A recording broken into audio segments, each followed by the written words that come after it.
Assalamualaikum warahmatullahi wabarakatuh. Saudaraku sebangsa dan setanah air, dimanapun Anda berada, saya doakan semua kiranya Anda semua dimudahkan segala urusan oleh Tuhan Yang Maha Kuasa, selalu dalam keadaan sehat, kemudian diberi keberkahan dalam setiap tarikan nafas oleh Allah Subhanahu wa Ta'ala. Apapun yang menjadi masalah Anda, semoga dimudahkan urusan Anda, diberkahi dan diberi kebaikan, kemudahan, kemuliaan. Saudaraku sebangsa dan setanah air, di video kali ini saya masih mengulas masalah benturan, karena begitu banyaknya masalah-masalah benturan yang tidak teratasi di masa lalu, kemudian menjadi masalah di masa kini. Benturan itu terutama yang khususnya benturan kepala, karena kepala ini yang mengatur semua sistem gerak anggota tubuh kita, kecuali organ dalam ya. Organ dalam itu karena dia otot polos itu tidak dikendalikan. Pikiran kita, otak kita hanya mengendalikan sebagian besar itu otot lurik. Jadi mereka yang belajar anatomi, sistem, jaringan tubuh, kemudian peredaran darah, saraf, kemudian organ dalam, jeroan manusia, segala macam, itu mereka akan lebih paham bahwa walaupun badan kita itu seluruhnya penting, Allah menciptakan semua itu tidak sia-sia, subhanallah. Terus kemudian, tapi yang paling memegang peranan kendali itu adalah ada di bagian kepala kita. Jadi kalau kepala kita mengalami benturan itu tidak berat, terasa biasa saja. Tapi kenapa efeknya itu muncul setahun, 2 tahun, 5 tahun, 15 tahun, 20 tahun, kemudian 30 tahun, dan yang terakhir itu adalah 45 tahun. Jadi bengong aja tiap hari.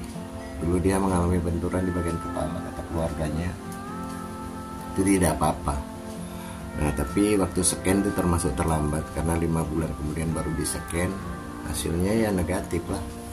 Cuman dia jadi bengong, ngomong gagap, minder, suka ngumpet. Kalau ada tamu datang di rumahnya ngumpet.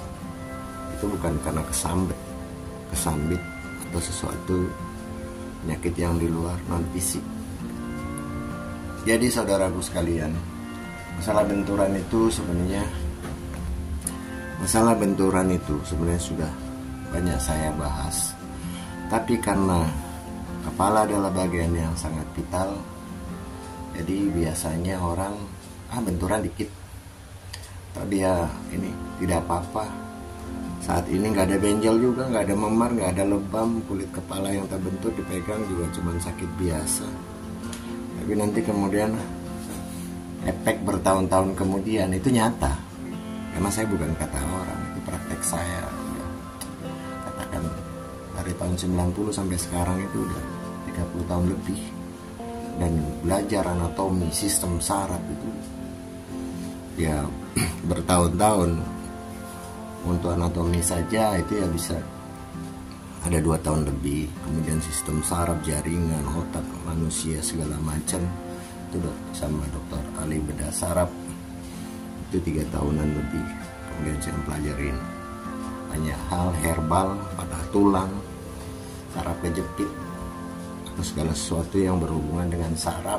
Makanya saya bilang vertigo, migrain, sakit kepala, baik yang terbentur atau yang tidak terbentur, itu bisa disembuhkan. Jadi orang tidak membuang-buang waktu makan obat yang berefek pada lambung, pencernaan rusak, ginjal juga bermasalah, terus ya kan punya liver juga, livernya jadi nggak bagus. Jadi di sini adalah masalah benturan-benturan itu tidak bisa diabaikan. Nah, orang sepintar apapun kalau pernah ngalamin benturan itu sama seperti orang benturan di belakang kepala khususnya.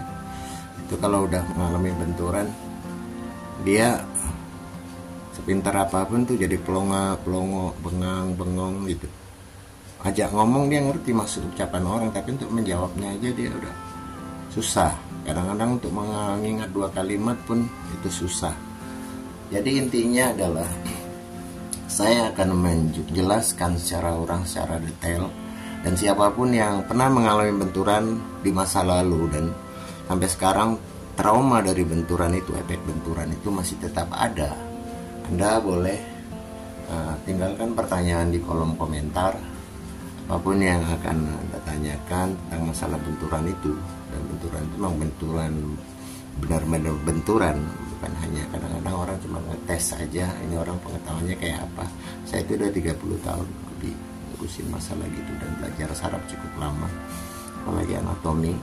Nah itu nanti kita akan beri solusinya supaya Anda pakai olahraga tegang, kemudian mau tidur leher tegang semua. Solusinya itu yang akan kita cari solusi, tanpa lagi harus menggunakan obat-obat medis, karena obat itu sungguhnya itu adalah racun. Makanya nggak ada yang namanya ini apotik. Saya belum pernah melihat gelas itu ditangkringin burung merpati, apalagi sepasang burung merpati. Yang ada gelas itu dililit ular. Ular itu adalah, makanya itu sebenarnya simbol dari racun. Makanya kalau obat terus menerus meracunin tubuh kita, bagaimanapun itu jaringan dan organ kita, saraf-sarafnya itu melemah. Itu bukan teori, itu adalah hal yang nyata, yang banyak yang datang.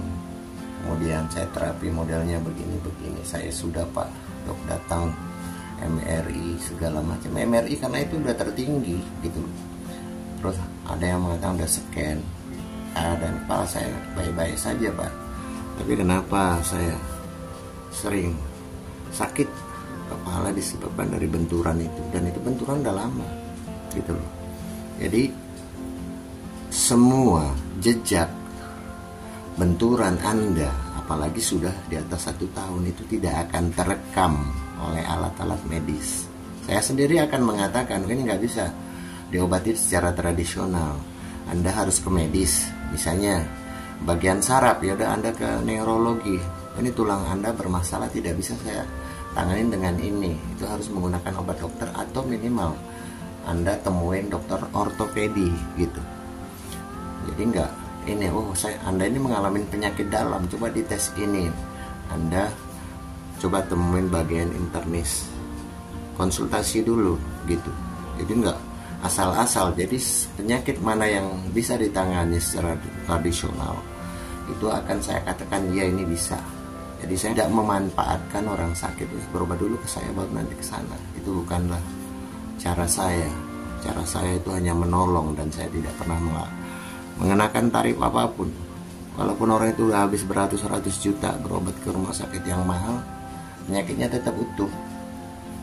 Jadi demikian ya saudara, itu adalah penjelasan awal dari yang nantinya akan saya kupas lagi di video yang lain tentang masalah-masalah benturan. Anda boleh berkomentar di sana keluhan Anda, masalah penyakit, terutama benturan masa lalu. Terus kemudian Anda punya masalah, ada saudara sakit stroke begini, kenanya begini. Nah, itu mah bisa kita jelaskan.